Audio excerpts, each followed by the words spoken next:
Hello guys, nguhaye ikaze. Uyu munsi noneho muri iyi video tugiye kuba twarebera hamwe uko ushobora kuba wadesigninga logo muri Pixelab. Pixelab twabonye yuko ari application dushobora gukoresha ibintu bitandukanye kuri telefoni yacu, harimo za flyer, amabana, logo, za thumbnail n'ibindi bitandukanye. Uzayifungura rero, numara kuyifungura ubundi uhita ujya hari akamenyetso ko guteranya, ujya kuri shapes, ushyiremo shape, hazajyamo shape ya kare, noneho uzahita ukora hariya uhindure shape ushyiremo cycle. Ubu ngiye ndi gukora bino bitewe na logo ngiye kuba nakora. Ngiye gukora akarogo koroshye, uraza kubona uko kameze, nawe ushobora kubikurikiza ugakora logo ushaka. Nimara gushyiramo cycle, ndagenda nshyiramo amabara atandukanye shaka, no ngo ndayikorera copy. Rero nshyiramo cycle ebyiri, maze gushyiramo cycle ebyiri ndazihindurira amabara kugira ngo zidasa. Wenda iyi nshobora kuyigira umutuku cyangwa se nkayigira umweru.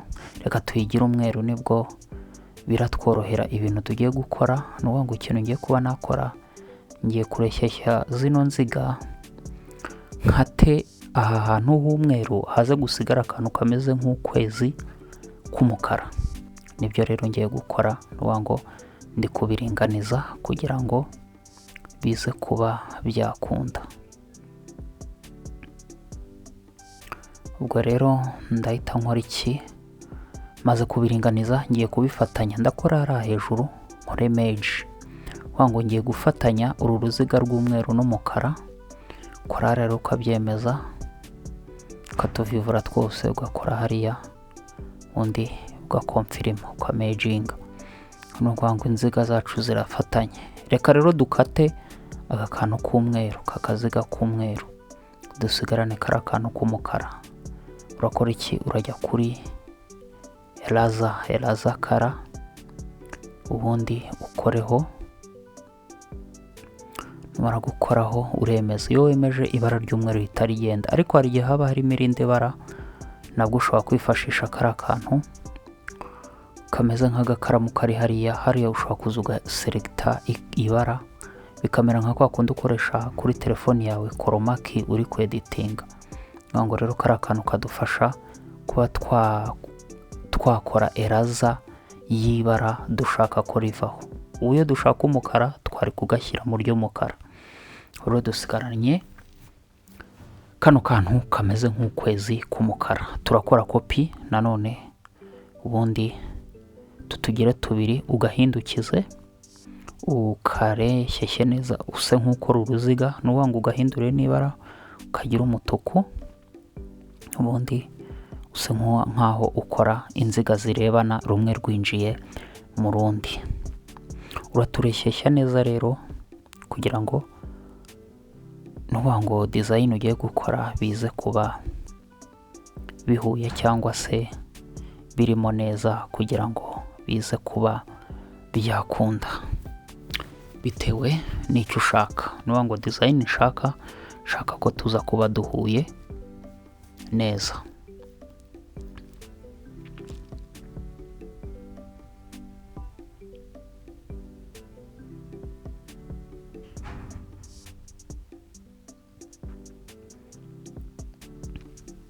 Umaze kubireshyeshya neza rero, wabonye ko bihuye, ukora iki? Uraza kuza nk'utu tuntu nyine ujya hariya hejuru, kari akantu n'uvuga ngo ugiye kumerginga, ugiye guhuza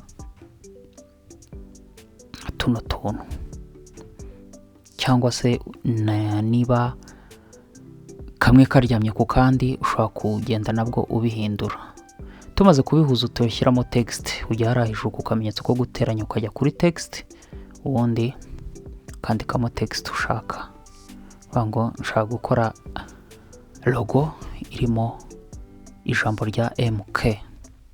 Ngo rero turashyiramo M, tuyandikamo hano hagati, tumaze gushyiramo M yacu turakora iki?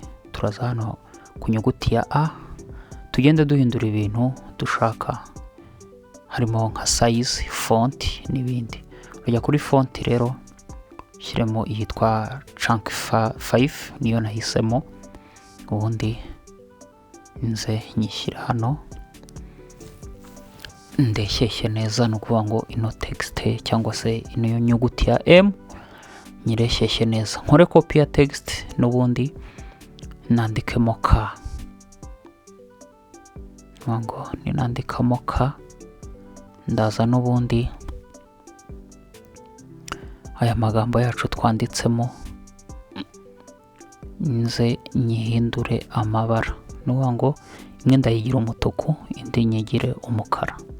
Hano wenda M tuyigire umutuku na K tuyigire umukara, ubundi turebe uburyo twabihuza kugira ngo logo yacu dushaka gukora ibe yagaragara neza uko tubyifuza. Wenda reka tuhindure M umukara, K tuyigire umutuku. Nuvuga rero turazihindura ayo mabara, ubundi inyuguti tuzegeranye kugira ngo bibe bihuye neza. Hano rero ndashyiramo size, ngo size ndayigira 200, hari ujya kuri text size, K nayo uyishyire muri 200 kugira ngo amatext aze kuba adasumbana, amatext aze kuba angana. Urakomeza rero ukore adjustment yawe bitewe nuko ubyifuza, nukuvuga ngo iyi K na M mushaka kubihuza ku buryo biba bifatanye. Turakomeza rero tubireshyeshye neza ko tubyifuza, nukuvuga ngo ari amagambo agomba kuba ari hagati nyirizina, ari muri center kugira ngo biza kuba byahura. Ubu rero nibyo ndi kuba nagerageza ngo ndebe ko zino nyuguti nazifatanya zigasa nkaho zihuye, ubundi nkabasha gukora logo. Ndagarura rero ya cycle, ubundi zino nyuguti nzishyiremo hagati na hagati. Hano rero naho nuvuga ngo ndazihuza kuko namaze kubona ko zegeranye. M na K ndabihuza, ndakora merge, none mara kubihuza ndaza kuzishyira in center, nuvuga ngo ujya kuri relative position, ubundi ukaba washyira hagati na hagati, yaba runo ruziga yaba n'aya magambo. Nibirangira nabyo dukore merge, yara hejuru kore merge ubihuze. Ibyo nibirangira rero logo yacu irangiye, dushobora kuza tukajya duhindura utuntu tumwe na tumwe, kaza ukajya nyine ushyiramo shadow, ugenda nyine wongera radius, ugabanya kugira ngo logo yacu ize kuba igaragara neza bitewe nuko tubyifuza. Hano ushobora gushyira muri shadow n'ibindi bitandukanye bitewe nuko ushaka ko logo yawe iza kuba yagaragara. Ubwo rero urakomeza ugakora izo settings zitandukanye bitewe n'uburyo ubishaka. Tuvuge ko rero wenda logo yacu ari uku nguku tuyishaka, turakora iki? Turakora hano hasi, hari hasi nyine nkuko uhareba, ubundi dushyiremo background. Ushobora logo yawe kuyihindura background, kawenda dushyiremo akeru gasa gutya. Nitumara gushyiramo akeru gasa gutya, urahita ukora handitse save, undi ukore save as image, ngo ujye ku ino logo yawe kuyisavinga kuri telefone. Ushyira rero muri format JPEG, quality ushyire muri dimension ultra, ubundi ukore save. Ngo logo yacu yabaye saved. iriya wenda tuvuge ko tuzayishyira kuri profile.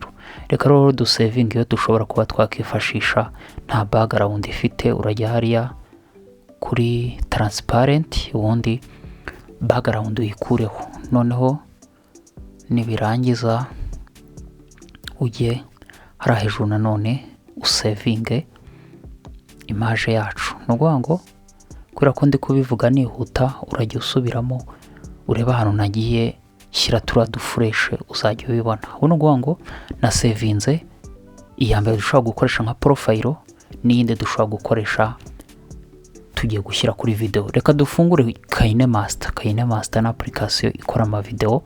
Tujye nko kuri video runaka, tuvuge ko tugiye gushyiraho logo yacu twakoze. Uzakora icyo, uzajya kuri layer, ujye kuri media, nujya kuri media ushake ya logo wakoze, n'uvuga ngo uzayisanga muri Pixelab. Ngaho hasi ukoreho, ushyireho rya shusho. Urabona ko logo yacu imeze neza, nta background ifite. Uzakajustinga rero, mbona benshi bagashyira mu nguni, ubundi akarogo kawe ugashyire mu nguni kuri video yawe. Ubu ni uburyo rero naberekaga ushobora kuba wakikorera logo yawe muri application ya Pixelab. Wowe umenyera ibintu bya graphic design, ukaba ufite telefone gusa, application ya Pixelab iyi ni application nziza rwose, uzagerageze uyikoreshe, izabasha kuba yagukorera ibintu bitangaje utigeze utekereza. Mwakoze cyane rero kureba ino video, kora subscribe, kore kuri notification, like, comment na share kugira ngo tuzajye tubana muri video nkunda kugutegurira buri munsi.